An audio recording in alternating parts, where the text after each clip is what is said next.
Hi, everyone. My name is Ben Wright, Human Cartoonist Extraordinaire. I am the Community Outreach Manager for the Columbus Cartoon Coalition. I'm here today with local Columbus cartoonist Robert Monsarrat. Hi, did I say that right, by the way? I should have checked that before the stream. Oh, you said it fine. Monsarrat? All right. How you doing Monsarrat. today, Robert? I'm doing fine. So you've been a member of Columbus Cartoon Coalition for about the last year, is that right? That's about right. Yeah. Yeah. You are one of the contributors in our upcoming 2023 anthology, which will be showing up on Crowdfunder. I believe the official date is August 14th, but we are getting ready to launch that. And as part of that, we're interviewing a bunch of the creators who got involved with that. So, Robert, tell us a little bit of what got you into comics. Well, I always enjoyed, picture books as a kid and, telling stories, drawing my own monsters and stuff like that. I guess what really pushed me into I really want to be a graphic novelist was in 2008, I think. I was a senior in high school, and that's when the Wexner Center had that exhibit of Jeff Smith's Bone. Mhm. And I was just like, man, a guy basically forged his own path and made this epic story. And I read the book and I was like wowed by it. And so I was like, I've got this one character. I called him Crocozilla at the time, but now I call him Raraku. And I was like, I really want to do a story with him. So that kind of kicked things off. Said Raraku? Raraku, yeah. He's like a lizard man thing. Mhm. I created him when I was 6 years old, actually, and I drew pictures of him and stuff like that. And it was inspired by Godzilla, which I'm really into. You were into Godzilla by the time you were 6? Yeah. Funny story. I was 4 years old, and I read a book called Sayonara, Mrs. Cackleman, and it was about two kids who went to Japan, and Godzilla was mentioned, and there was like a little doodle of him drawn where he looked kind of like Cookie Monster. Yeah. And I was like,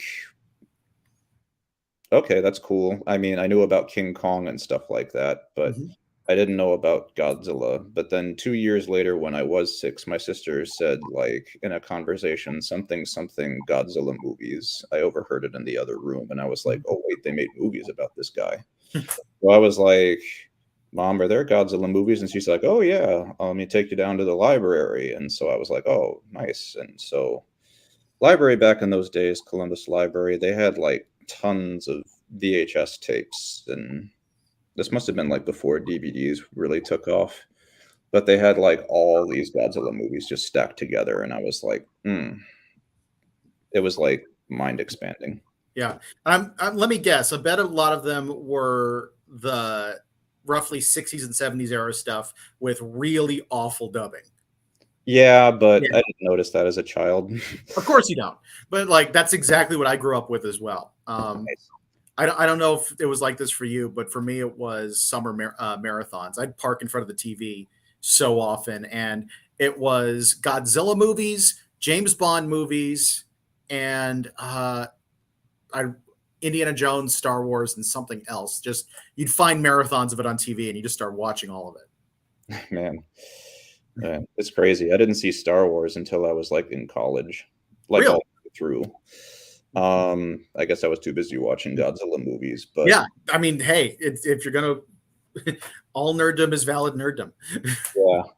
I just remember when I got to college, somebody was like, you haven't seen Star Wars? Are you sure you're an American? Yeah.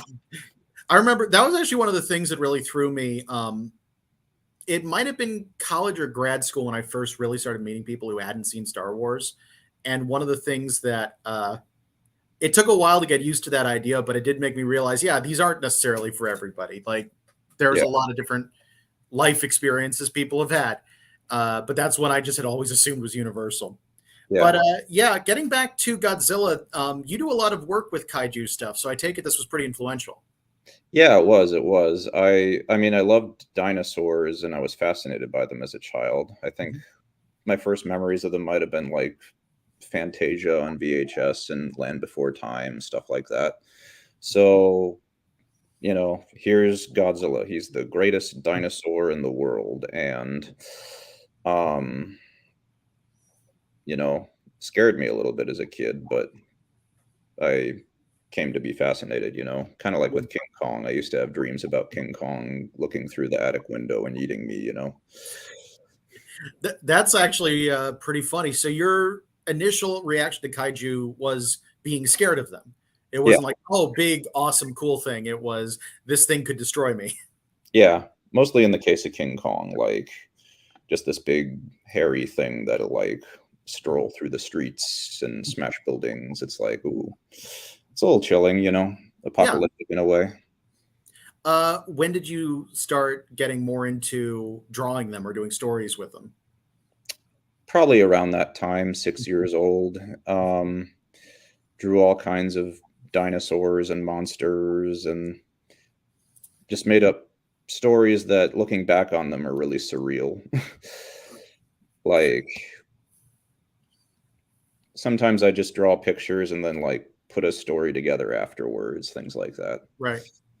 Like, I remember one where I was reading a story to an alligator, but then the world turned over. It was like, what am I doing here? Like, when I reflect on it, but I'm like, you know, young me, he had a lot of chutzpah. Yeah, that's one of the fun things when you find the stuff you did as a kid, like the original building blocks of learning storytelling. Because a lot of times, kids don't know what can't happen. They can do some crazy stuff with it. They don't know the rules. Yeah. So, uh, did your love of doing art and your love of kaiju continue as you got older? Was there a break in there, or? I'd say it mostly continued.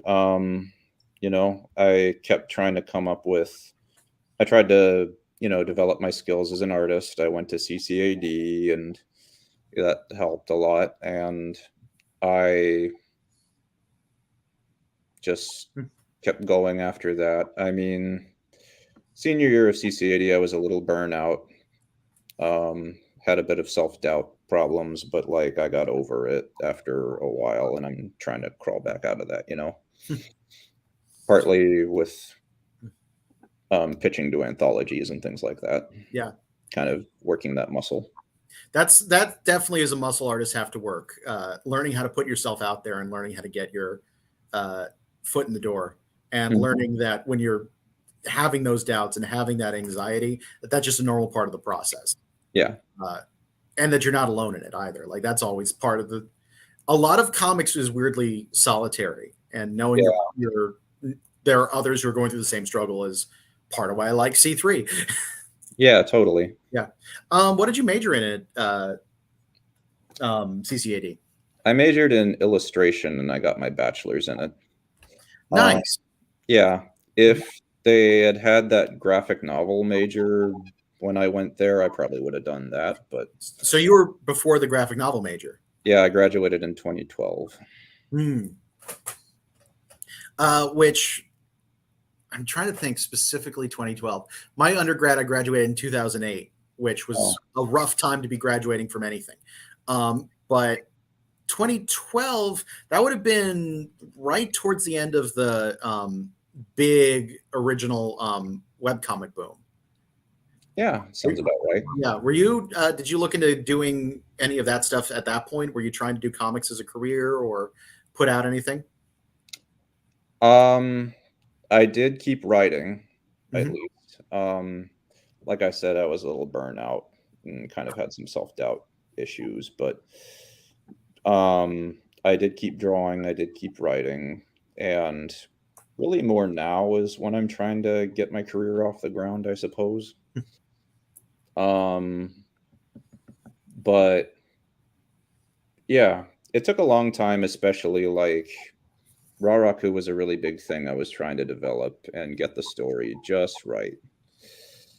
So that Do I, kind of took a long time. yeah, do I detect a hint of perfectionism? Yeah, I went through that a little bit. I was kind of like, if it's not going to be great, is it worth doing? Kind of questioning. To anyone watching, the answer is yes. Uh, Totally, totally. I'll agree. perfection's the enemy of progress. But it's definitely a trap that we've all fallen into. I remember before I went to school for comics, but I decided I wanted to do comics. Um, I remember I was talking about this series that I was trying to get right, and I was workshopping it and doing all this stuff. And I was talking about it to my mom, and she just looked at me and said, "Ben, stop being such a damn perfectionist and just do it." And she was right. Yeah. And if I hadn't heard that, I probably wouldn't have finished all these, or I wouldn't have done all these comics since then. So Yeah. definitely part of the struggle is learning when good enough is okay. Yeah. Sometimes I still try to like tell myself that definitely don't be a perfectionist and just get things done. I do have a script for Raraku started, which is good. And I just got to kind of keep going from there. Eventually, I'll have something. I don't know if it'll be quite the length of something like Bone, but how does your scripting process work? Well, I just try to approach it as if it were a movie script, I guess almost. Um, I just kind of plot it out panel by panel, like panel 1 do this, panel 2 do that. Then I just edit it over time. Just kind of yeah. Do you figure out dialogue during the scripting phase, or does that come later? Probably comes a little later. A lot of Raraku is like his own narration because it's him telling the story from his perspective, and so it's a little harder to come up with dialogue scenes in between that. So it's something I'm still working on. Right. I was curious, cause like one of the things that's always fascinating to me is how different cartoonists script. I came from a writing background, specifically screenplays, so I tend to write stuff out as if it's an entire screenplay, and I figure out all the breaks later. Yeah. And then when I went to comic school, there were so many people I knew who didn't write scripts, or who did it and they were like, we don't write any dialogue at all. We just say what happens in each page and each panel, and then we figure it out later. And so I'm always interested, especially when I hear someone say they do script, how they do it. Yeah.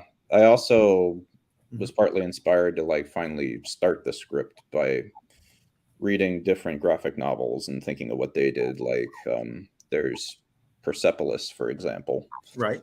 I think that's closest to what Raraku will end up being, is like his reflection, but with scenes of dialogue in between mostly.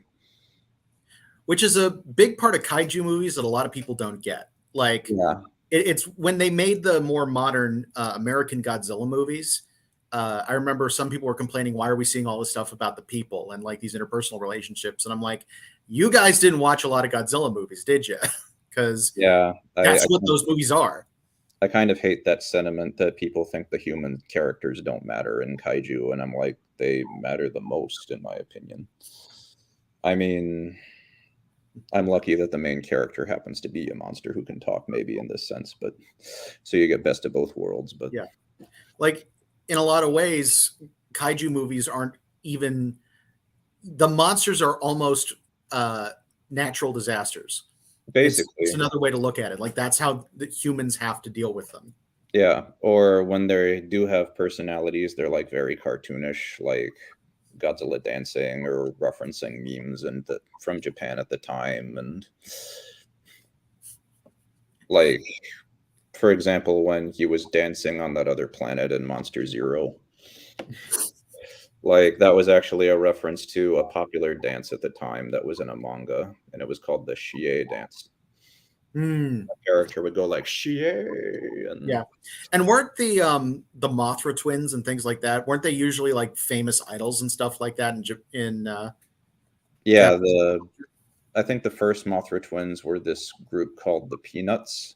They actually appeared on the Ed Sullivan Show, believe it or not, and they were there for like a couple movies. Yeah, it was kind of amazing for me in my journey with Godzilla stuff, because growing up I only saw the really like poorly dubbed, although that was a thing at the time, like 60s and 70s Godzilla movies, and I didn't know they made more. Then I had one of my best friends in college was a huge Godzilla fan. He was like, hold on, you need to see these. And he started bringing out the stuff from like the 90s and early 2000s. And I was like, oh, they kept making these, and some of these are good. Like, Not just can't be fun. They're like, this is fascinating. Yeah, yeah. And they're still making them today. Like there's a new one from Japan coming out in December in America called Godzilla Minus One. Godzilla Minus One.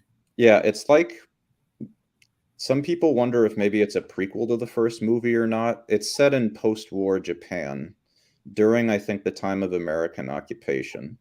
So the idea is that Japan was already at zero, quote unquote, after the war, and Godzilla attacking brought it to -1. And it's being done by this director named Takashi Yamazaki, who is known for doing a lot of CGI heavy films. So That would the be unfortunate. a little unfortunate, but the design does look good. It Yeah. looks kind of man in suit like. I just recently actually saw Shin Godzilla for the first time. I was kind of wondering if this would be another one in that series, but it sounds like not. No, it's not in that series, but oh man, Shin Godzilla, I love that movie. I saw that in Japan actually. That's a pretty fun thing to see in Japan. Yeah, I went on a Godzilla related tour and it was everything I'd hoped. I remember we weren't at the premiere of the movie, but the hotel we were staying at was the one with the Godzilla head on top, so they hosted the premiere. Nice. Did you get to check out like Toho? I did. That would be the fun part for me. Yeah, I got my picture taken with the Godzilla sculpture outside, and that man, such a cool thing to do. I've been to Japan once. Only movie I got to see because it was the movie that was out at the time was the Prince of Persia movie. Oh, yeah, Jake Gyllenhaal. Yeah, it's the one. Like, I'm a big fan of those games, but the one good thing I can say about that movie is I saw it in Japan. Nice. It wasn't that bad. It just wasn't that good. Anyway, so you graduated in 2012, and you said your career just now you're starting to really get into it. What did you do in the in between? Well, I don't know. I worked, I guess, at a bunch of different jobs, like a pet supply store. I worked at a CVS, things like that. Just kind of did stuff for spending money. Yeah. Spending money and also like rent. But I still, had ideas and still worked on things during that time. All in all, it was just kind of like time to hone my craft, I suppose. Post-college holding pattern, basically. Yeah. I did table at a few shows. I tabled at the Godzilla Convention G-Fest, and I tabled at Small Press Alternative Comics Expo a few times. And when I started really getting into comics again, like drawing comics, I was always into comics. I got a comic done for Gamera the Great, if you've ever heard of Gamera. Yep, I know Gamera. Yep, flying turtle. And that was like my first big return to comics, I guess you could say. I actually have the comic here with me. It's called Gamera Festito Calon. It's actually, I took it from an old medieval text called the Physiologus about like different animals, real and fake, and they mentioned a character called Festito Calon. And it was a giant turtle the size of an island, like a snake turtle thing. Right. And when you land on its back, it sinks. So I basically just took the text from that, but drew Gamera. Nice. Oh man, as soon as you said Gamera, I started having flashbacks. He's really neat. He's made of turtle meat. Yeah. But yeah, the book you described, my first thought when you were talking about it was the monster manuals for D&D, which we were talking about very briefly pre-stream. Was that sort of what you were thinking of too? Like, is this book sort of an original version of that? It was more like Mm-hmm. I wasn't really thinking of D&D when I made it. Mm-hmm. It was more like supposed to be like a medieval manuscript, I guess. Right. Like, I don't know if you can see it. There we go. I kind of gave it this old paper texture and I'm gonna make you bigger. okay. And I put little flowery things on the margins, and so they got the sailors there. That is incredibly cool. What's funny is like that's gloss paper, isn't it? Yeah, it is. Yeah, because the yellow parts almost look like gold leaf for a second. Yeah, Yeah. that was my idea. And then I actually had, people that kind of looked like Vikings coming up onto his back. I actually based the Viking in the front on my own face just for Yeah. fun. Nice. And one of the few references I have. Yeah, I think that's a universal cartoonist thing. You find ways to put yourself in random pages of your stuff. Yeah. And then here's Gamera when he kind of comes out and like attacks, like people are sinking, ships are sinking. It says under the salty waves, he plunges down. Yeah. And then just for a little capper at the end, I showed him underwater and I added the zebra shark monsters from Gamera versus Zebra. Good stuff. I also wrote the foreword. You can see foreword by Robert Monsarrat on the front. That's a pretty cool credit to get. Yeah. The people who write the foreword often are that extra little bit of pull, so it's nice to be in there. Yeah, I owe it to the person who put this together, Kaiju Hime. She just put out a call like, hey, does anyone want to write the foreword? And I was like, I'll do it. Pounced on that as soon as I could. So it sounds like a big part of we talked a little bit about your scripting. Do you do other types of writing as well, or is it primarily for comics? I would love to do more prose fiction. Mm-hmm. It's just, sometimes I always go like, well, it has a kaiju in it, and that's kind of a visual medium mostly. So I just have a lot of ideas that I think would make good comics. Maybe some would make good novels. It's tough. I often kind of waffled between like, should I make Raraku a comic or should I make it a novel? And there was a lot of push-pull over the years. Come to think of it, I'm trying to think of examples of kaiju prose novels, and I can't think of any. There are actually starting to be quite a bit. Probably the most famous is the Project Nemesis novels by Jeremy Robinson. That's actually going to become a show soon. The guy who directed the John Wick movies is making it into a TV show. Well, that I have to see. Yeah, it's pretty cool. It's about a monster called Nemesis, who's actually supposed to be like the ancient aliens basis for the Greek goddess Nemesis. And they take this monster who's dead and they splice its DNA with a child who was killed for some reason. And the monster because kaiju. And the child that's cloned becomes a monster, grows into a kaiju, and seeks vengeance on the perpetrators of her murder. I'm gonna have to look this up because it sounds amazing. If you can track it down, it's also like a 6-issue comic book with art by this guy named Matt Frank, if you've heard of him. Not off the top of my head. In the Godzilla community, he's pretty big. He's kind of the guy everybody goes to for like Godzilla art these days. Like he started out as a fan artist on DeviantArt, but then he kind of just grew from there and became what you would call like an ascended fan, I guess.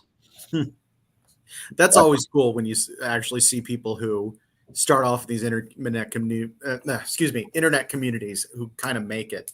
Yeah. Like, I remember when I first saw webcomic artists start to write for the big two or anything like that. And I'd be like, you guys, whoa, that can happen. Yeah. Yeah, that'd be awesome. Like, I'm not really that like aching to work for Marvel or DC, but that'd be cool. I'd probably choose Devil Dinosaur. Yeah, that one I only just recently learned about, and I've been meaning to check out those comics. Yeah, it was like Jack Kirby's last stint at Marvel, I think. That he made like a 9-issue series of Devil Dinosaur and Moon Boy. Yeah, that honestly would track. It seems I didn't know that he was created by Jack Kirby, but it sounds like something he'd make. Yeah, yeah. Who owns the rights right now to making Godzilla comics? Who owns the license? There are two different ones. The American movies by Legendary Pictures are owned by Legendary Comics, which is actually currently, since the Godzilla license for American movies is somehow partly owned by Warner Brothers, I think, they're able to do a crossover with the Justice League, and they're doing a Godzilla versus Kong versus Justice League series soon. And on the other side of like the Japanese Godzilla, IDW Publishing owns the license to that, so they do their own comics. They actually did a Godzilla meets Power Rangers one not too long ago. That tracks. IDW is one of those companies that if you follow a lot of comics, you're like, oh, basically anything licensed is IDW. Yeah. Yeah, they've done some pretty good work, like Godzilla in Hell, Godzilla Rulers of Earth, which was done by Matt Frank, and yeah, just all kinds of awesome things. So if you were given the opportunity to write for a Godzilla comic, do you know the story you'd want to do? Ooh, that's tough. You know, I've come up with so many spins on the whole idea of like Godzilla, and the problem is that it seems like a lot of them are done or done by Godzilla at some point. Like I'll be like, oh, I'll do this, and then I'm like, oh, it's kind of like this. But I've kind of moved towards doing my own ideas lately, like making up my own kaiju. So like, if I do a Godzilla story, it'll probably be like sort of like one of my ideas I've already come up with. I'm trying to think what I'd do. It's tough. You could always just have Godzilla fight one of your creations, and then you have royalties the rest of your life. Good idea. Exactly. It's why half the time, whenever someone randomly gets to start working on a series, they're like, I need to create a character now that is in this canon. Yeah. That's kind of what the comics used to do. Like when Godzilla was a Dark Horse, they'd make up their own creatures. Like, I remember there was a giant lobster, and the most famous one was a giant bat called Bagora. It was like a giant bat from space that tried to eat Godzilla. Man, I need to read some of these. Like now I'm jonesing for some of it. Yeah, I think they're still in print. I hope they're still in print because they're pretty good. I'd check them out.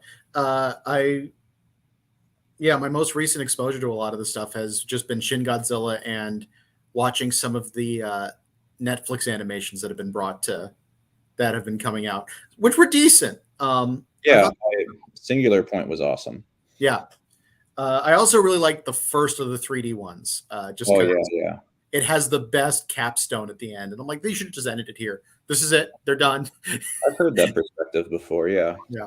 But like the Lovecraftian version of King Ghidorah we get in the third one, though. That is true. That is a cool concept. And it's always fun seeing them go in those directions. I know with the American movies, they've only recently started to try and really capture the old school Japanese style with some of this. And they get a couple really great visuals down that I give them points for, but it's also they're trying to appeal to a more broad audience, and it gets interesting. Yeah, it's interesting how it translates. I did like watching in King of the Monsters that they brought back the thing of the monster themes, which that was fun. It's one of the things that I wish you could capture in comics better, but just the fact that whenever anything shows up and they start playing the music for that particular monster, you're like, awesome. It's like seeing Darth Vader and hearing the Darth Vader theme. Totally. Yeah. But yeah. So what projects are you currently working on? Are you specifically working on Raraku right now, or is there another project you got going? I am working on Raraku, but also I have another idea that it's a kaiju story. It's about a giant. It's a creature called Parasitolophus. So here's the angle. The asteroid that hit the dinosaurs, right? Hmm. What if inside that asteroid there was like a space worm parasite thing, and it Hmm. infects a creature, a dinosaur called a Parasaurolophus, and mutates it into a kaiju that like eats everything, kind of. Hmm. Um, and there's a few twists, and I've been kind of trying to nail the story down for that. I don't think it'll be as big of a project as something like Raraku, which is it's kind of a complicated story. You know, Raraku is like a monster that's like a lizard man, but he plays a kaiju in like these B movies that his adopted father makes him do. And then one day there's a threat right out of a B movie that he has to fight. And then the next section is like him finding out his origins and stuff like that. So in the same time, it's not only telling a kaiju story, but it's also a love letter to the people who made the kaiju movies. Like it's Totally. that's a lot of fun. Yeah, Uh, yeah. so we talked a little bit about this pre-stream also, but there's a lot about movie making and special effects that came up Yeah, yeah. in the conversation. I get the impression that's a big part of your interest. It is, it is. I love practical special effects. I think they're a lot of fun. CGI is fun too, but um, it seems to be mostly a cost-cutting measure in movies these days. Um, they seem to overuse it, I mean. A big part of that, not only is it in theory easier a lot of times to use CGI, but the CG artists are uh, non-union.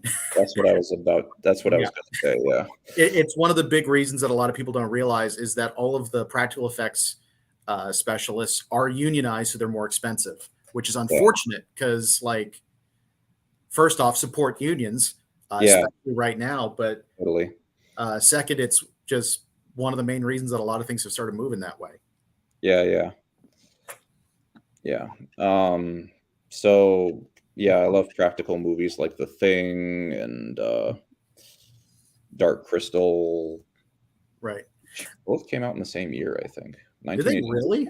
Yeah, 1982. That was a good year for sci-fi I movies. was about to say, like, that's a good 1-2 punch. I keep trying to get people to watch The Thing, I because took my I I, know a surprising number of horror fans who haven't seen it. that's Um, amazing. I know, I took my dad to see it, who's not really a horror person. Was not really a horror person. He yeah, passed away last year, but um he was like, "Man, this is really claustrophobic and scary." And yeah. No, it's. I think it's one of the best made horror movies he ever. I think definitely, it's great. Have you ever seen the original, The Thing from Another World? yeah, with what's his face? James Arness is The Thing. Yeah. Uh, I always, I've seen multiple times. I've seen The Thing and The Thing from Another World as a double feature, Hmm. which is funny because they're very different movies. Yeah. Um, I heard Blumhouse is doing like a Thing movie at some point. I don't know Or if I want another one. Like, if they do make another one, I want them to base it a little bit more off the original short story that it was based on. Which, I mean, the 82 movie was heavily based on that short story, but in that short story, the monster had like a definite form and stuff. yeah, Maybe not as scary as like a formless monstrosity, but it's at least a different interpretation that I think would make for a interesting little film. yeah. I remember I've seen a few reviews talking about some of the comics that have been made based on the Thing IP. And one of Yeah. the things that keeps getting brought up is how many of them involve the Thing getting out of Antarctica. And the reviewer always points out, well, at that point, we're doomed. Like, that's the Well, whole point of this. yeah, that would be an interesting, if they ever did make a sequel, that would be an interesting angle to go on, but Yeah. I don't know if the The whole of humanity ending would make for like a big box office. Well, that's the problem. The story doesn't have all of humanity end. They come up Oh, with contrived reasons that it didn't, that it wasn't enough, or that, like, I think one of the things that happened is the Thing ended up being forced to consume and turn into a fish, and then it became too stupid to still be the thing, or things like that. Like, that's dumb, right? Yeah. Yeah. The one I have heard, there's one thing comic that's actually good. Hmm. That is tied. I don't remember the name of it, but it's specifically tied to Vikings. Like, it actually takes place in that era, and like a longboat gets stranded and gets infected somehow. That sounds excellent. It's supposed to be really good, but yeah, like that's the struggle with trying to do another thing. I didn't see the thing sequel in the 2010s. Oh, neither did I. I heard But they actually did come up with practical effects for it, but then they just CG'd over everything, and it was like, why? yeah, um, and I know I've heard a lot of people complain about that movie. I feel like that might be the main reason. I've actually heard the writing's decent, but at the same time, you're kind of just telling the same story over again because there's nothing else to do with that. You've told Yeah. the perfect story. It capstoned really well. You don't need to keep going. Yeah. I'm not really that big on prequels in general. I just feel like, why tell what happened when we already know what happened? It's like, it's tough to come up with a good prequel, I think. Yeah. He's I said as the King Kong prequels are some of my favorite literature, but oh well. I mean, I do think like if you're going to do a prequel, it has to be something that has not been well explored or a period of time that has not been well documented. Because you may know the final ending, but you don't necessarily uh, know exactly how it came to pass or who was involved. Yeah. The example that comes to mind, like we talked very briefly about Star Wars beforehand, but Yeah. Rogue One specifically, I think was a really great idea for a sequel. Like, Yeah, that was good. this specific period of time where something important happened that just got basically talked about in a throwaway line. Let's actually dive into that, see who was involved, see what it took, see what it cost. And that can be interesting. Yeah. If it's just generic, then yeah, I definitely would agree with you. Yeah. Funny thing about Rogue One, it was directed by the guy who did the 2014 Godzilla movie. Really? Yeah, Gareth Edwards. I did not know that. It's also a great example of some of the most horrifying CGI effects. And he's coming out with a new movie too called The Creator. It's about like rogue AI. I think I heard about that one. Yeah. So it's thrown out by Kelsey. Hi, Kelsey. Good prequel sets up the dominoes that fall in the original story. True, true. Which is extra impressive because those dominoes were set up without the prequel existing. So it's always fun to see how that stuff ends up working in there. Yeah. But yeah, one of the it's interesting because one of the other things we talked briefly about beforehand, and that the thing nicely ties into, is an interesting classic horror stuff, which kaiju, I guess, also ties into. Yeah. I weirdly forget that kaiju is technically a horror genre. Oh yeah, especially the original Godzilla from 1954. Yeah. That was pretty horrifying. Yeah, and more horrifying when they made the version with, I keep wanting to say Burt Lancaster, but Raymond Burr. Raymond Burr. There we go. Another of those actors from that time. But when they brought it to the U.S., and they're like, we're going to throw in these extra scenes with a random white dude. Yeah. And at least he took it seriously when he did it. Like, weirdly, it kind of works, but at the same time, it was such a weird thing that they felt like they had to do. They did that again for the 1984 Godzilla movie, which was my first, the American version, which they called Godzilla 1985, which only exists now on VHS because of legal issues. But they had Raymond Burr come back for that again for the American version, and they tried to make it funny, but he was like, Godzilla's not supposed to be funny, guys. The shit's serious. Oh, stuff is serious. You can swear. Don't worry about it. Oh, okay. But yeah, I absolutely get that, because the first Godzilla movie is very specifically about, post-war Japan, the danger of nuclear proliferation and what it can do, and like the cost of this stuff, which the Japanese have done a better job of talking about than anybody else. Yeah, the director of the original Godzilla movie, Ishiro Honda, he was, I think, imprisoned in China as a POW when Hiroshima happened. He was a pacifist, but due to whatever reason, he had to go into service even though he didn't want to, and he actually walked through the ruins when he got home, and it was like very life-changing for him. So he took the movie very seriously as like a pacifist tract, basically, of not to make war, because look what it leads to. Yeah, it's absolutely it's always fascinating when you see the art from the post-war Japanese culture. Like one of the things that in comics in particular, two of the biggest names in early manga were World War II vets. And all of a sudden, my brain is going blank. Tezuka. Tezuka is considered the father of manga. Astro Boy. I don't know why I can never remember this guy's name. The guy who did Gekige no Kitaro. Shigeru Mizuki. Mizuki, thank you. He's one of my favorite stories because he lost his drawing arm in World War II. Really? I didn't know that. Yeah, he lost that arm, and his entire art career was post that. So he learned to redraw with his non-dominant hand when he made Gekige no Kitaro. Gosh. And the creator of Barefoot Gen. Is that the same thing as Gekige no Kitaro, or just another creator worth bringing up? I will look up that name just to make sure. I've heard of Barefoot Gen, but I don't know who made it. That was a pretty depressing movie from what I hear. Oh. Barefoot Gen is about a man who survived Nagasaki as a boy, and the imagery is deeply horrifying. Yes. Yeah, that would explain it. Man. By Keiji Nakazawa is the name. Okay. Yeah. I need to look into that. Because of Godzilla, like I'm interested in like, that kind of history of like nuclear proliferation in the Cold War. A good documentary about the absurdity of the whole thing is The Atomic Cafe, where it's like somebody took old propaganda footage and like kind of arranged it in a satirical way to say like, look how insane all this is. Like we shouldn't be doing this. And they even showed footage that I guess got declassified of them actually sending soldiers into an atomic bomb just to see if it could be used as a close range weapon. And it's like, Jesus. Yeah.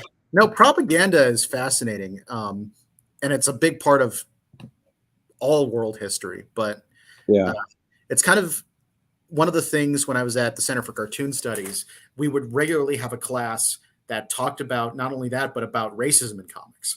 Yeah. Because, and a big part of why they brought it up is like, a lot of this is going to be an uncomfortable class, but it's one that you kind of have to talk about with the history of comics. You have to know that this was here. True.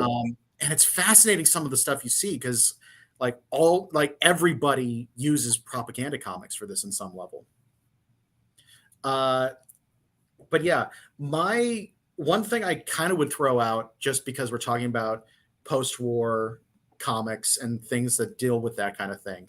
There's one I've always thought this is technically what it is, even though I don't think it's ever been explicitly laid out. It might have been explicitly laid out. There are definite hints that he was thinking this.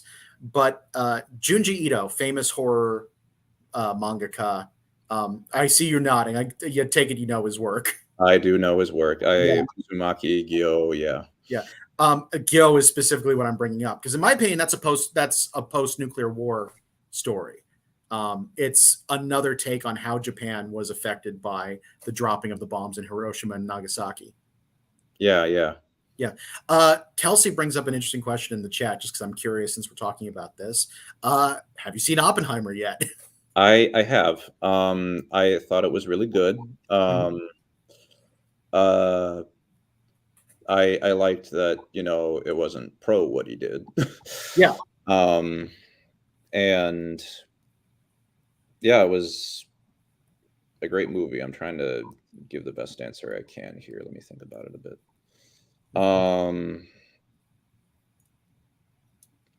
Yeah, it made my mom cry because she was like, "Oh man, really screwed up the world, didn't he?" I am admittedly curious about it also. I have not seen it yet, but it is worth seeing.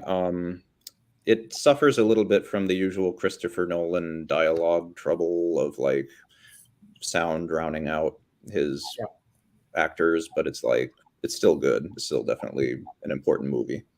Yeah, I've always been a little thrown. I've been thrown by Christopher Nolan's dialogue ever since a long time ago. Before there was some stuff came out about his company. There's a creator called the Nostalgia Critic. Oh, I know him. You know the Nostalgia Critic, No, who made a very interesting point about uh, Christopher Nolan that I can't forget.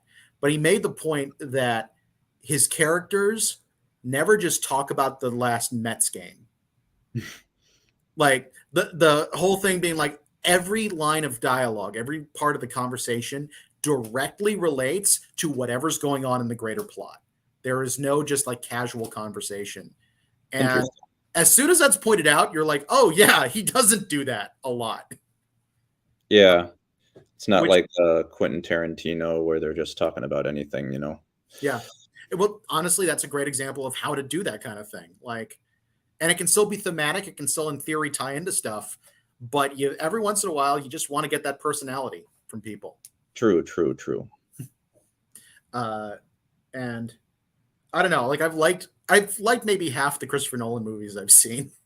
Yeah, same. And I Interstellar, like love saves the day kind of thing. It was a little, yeah. yeah, so you didn't like Interstellar? Well, I liked a lot of the imagery and the 2001-esqueness of it. Yeah, It just felt like I could kind of see the whole ghost thing where that was going, but otherwise, I mean, I have it on DVD. I'll watch it again at some point. yeah. I am very much in the camp of not having liked Interstellar, but I feel like one of the only people on the planet who felt that way.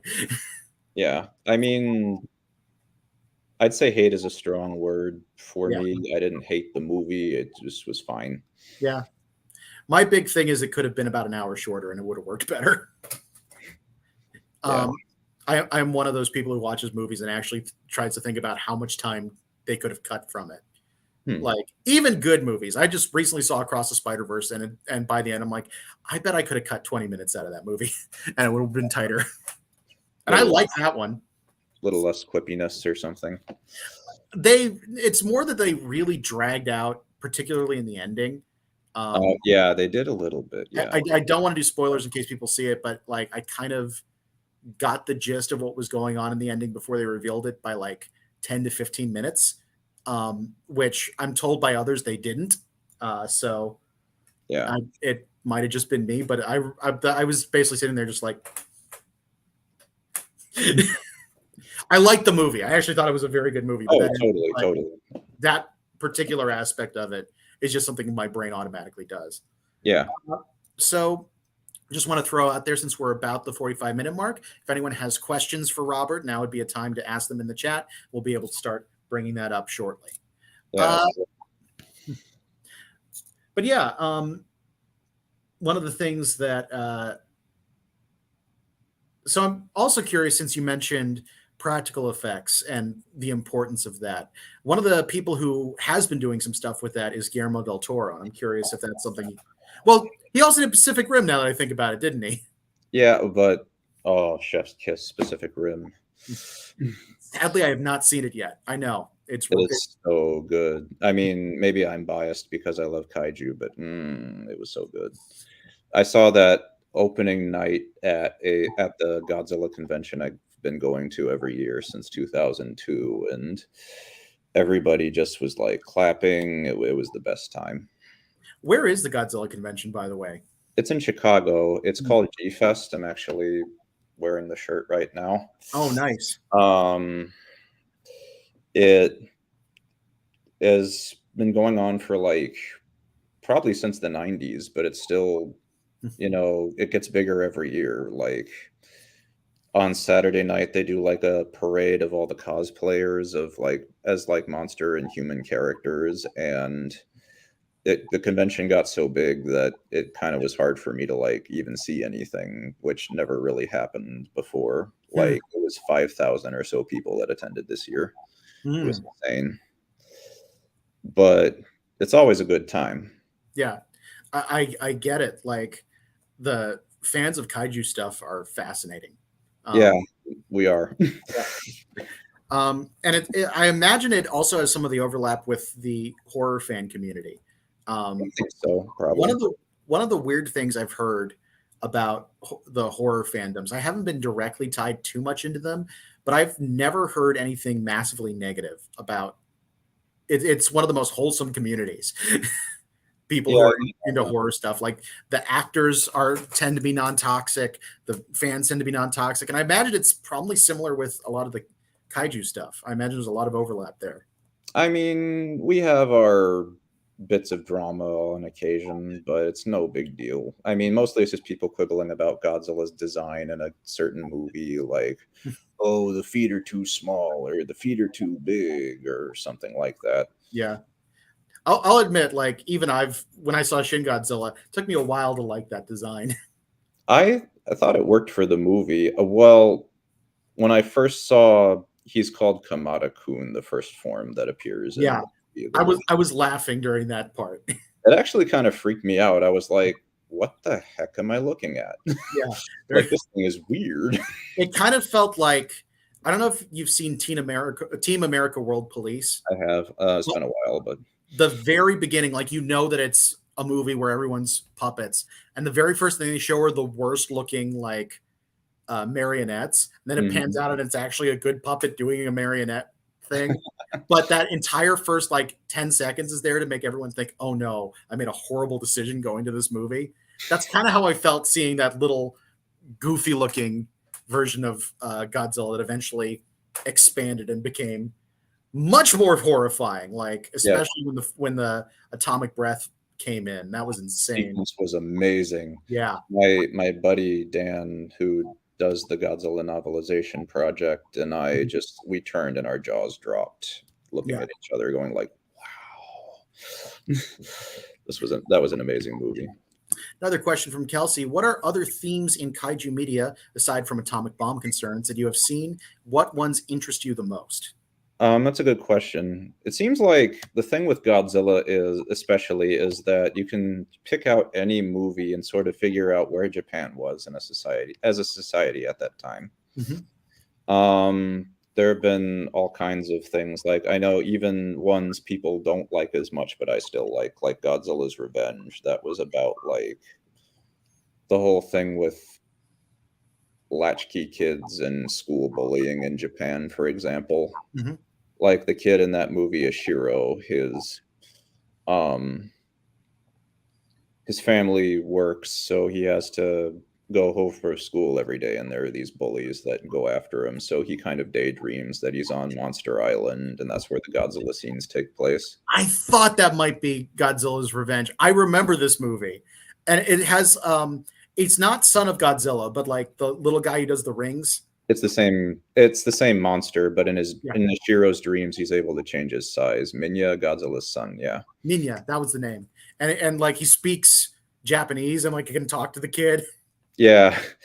In the American version, he sounds a lot like Don Knotts, a little bit like, oh, hey, why'd you come here? I remember that. I remember this movie. I didn't realize that was Godzilla's Revenge. It's great. Yeah, I saw that when I was like 8, and I was like, God, I want to be on Monster Island so bad. Also, does anyone else remember the Cartoon Network Godzilla cartoon with Godzuki in it? Yes, yes, I do. That one I actually haven't seen as much. That's probably one of the few pieces of Godzilla media I haven't seen all the way. I want to say that one was that a Hanna-Barbera? It might have been. It was the guy who did the voice of Scooby-Doo did the voice of Godzuki. That's great. I do remember that. You can kind of hear it when you watch the cartoon. He's like, yeah.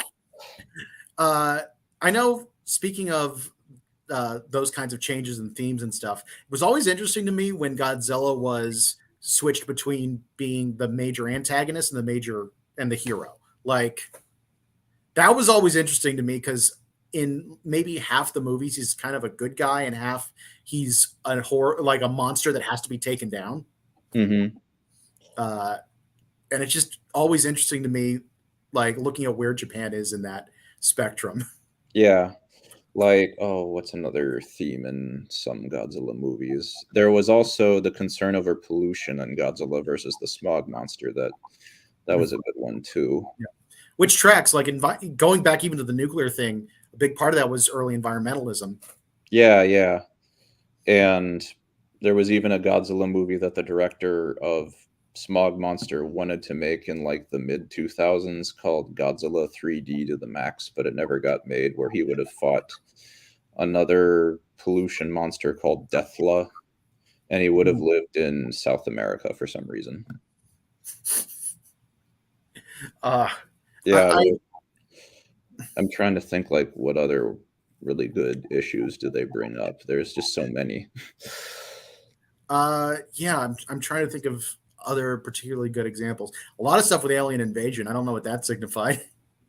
Aliens are never the good guys in a Godzilla movie. Yeah. I know alien invasions in America, they at least sort of symbolized communist tensions.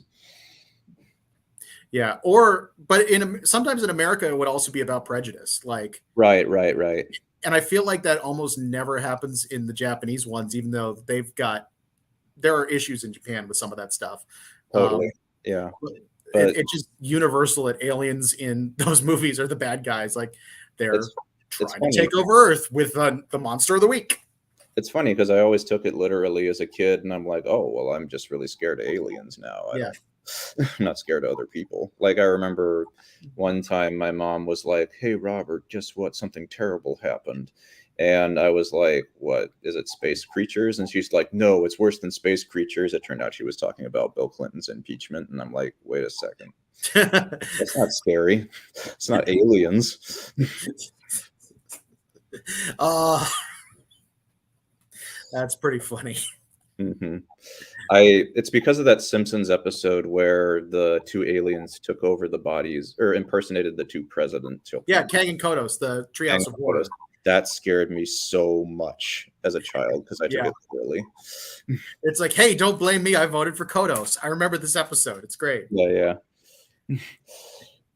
But yeah, all right. We are right about the hour mark, and I'm not seeing any more questions in chat, so I think we're about there. Tell me, Robert, where can people find you on the internet?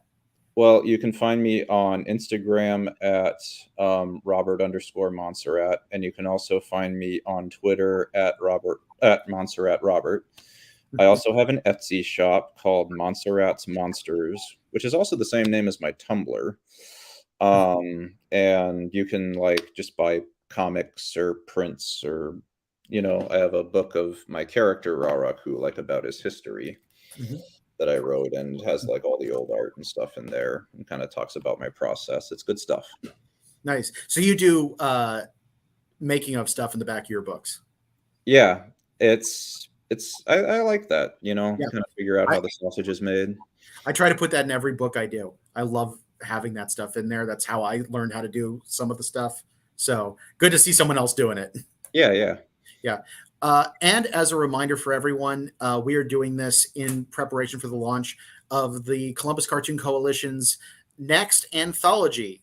We're going to be doing a crowdfunder campaign starting, I believe, on August 14th. You can get more information about that at the coffee page for the Columbus Cartoon Coalition. That's streaming at the bottom, but it's ko-fi.com/Columbus Cartoon Coalition. Tune in tomorrow, same bat time, same bat channel, for the next interview, which will be with Chandu Tenedy. We'll be seeing you again at that point. So that'll go ahead and wrap us for now. Do you have a sign off or anything like that you like to use? I didn't really think of one.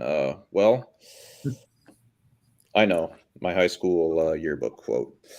Looks like the night before a legend. Carl Denham. Yep.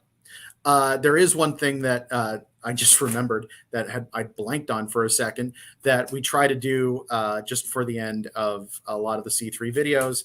Oh, yeah? Make on, it's this way, a C and a 3. Oh. Yep. Yeah. Here you go. You got it. All right. That'll go ahead and wrap us for now. Please check out Robert's work on Instagram, Twitter, and looking up Monsarrat's Monsters on Tumblr and Etsy. And please check out the upcoming Kickstarter crowdfunder campaign, at ko-fi.com/Columbus Cartoon Coalition. So that'll wrap us for now. Until next time, rock on, guys, and never stop drawing.